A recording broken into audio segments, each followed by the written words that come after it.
దేవుడు ఒక ప్రార్థనా పరుడి పక్షంగా నిలబడి తనకు వ్యతిరేకంగా లేచే వారికి తీర్పు తీర్చేవాడై ఉన్నాడు. వారు సాతాను శక్తులైనా సరే, మనుషులైనా సరే.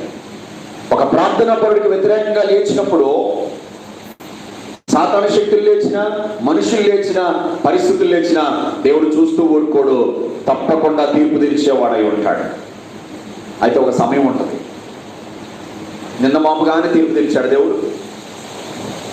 సింహాల గుహ దాకా తీసుకెళ్ళిన దాకా తీర్పు తీరడు లేదు. సింహాల గుహలో పడదొలిసిన తర్వాత తీర్పు తీర్చలేదు. ఎప్పుడు తీర్పు తీర్చారంటే సింహాల గుహలో నుండి దానియేలుని బయటికి తీసిన తర్వాత అప్పుడు నెక్స్ట్ వెళ్ళి తీసుకెళ్ళి దాంట్లో ఏంటని అప్పుడు తీర్పు తీర్చాడు. అంటే దేవుడు ఒక్కొక్క సమయాన్ని చేయడానికి, ఒక్కొక్క కార్యాన్ని చేయడానికి ఆ విరోధుల విషయంలో, ప్రార్థన పరులకు వ్యతిరేకంగా ఉండే వాళ్ళ విషయంలో దేవుడు కార్యం చేయడానికి ఒక సమయం ఉంటుంది.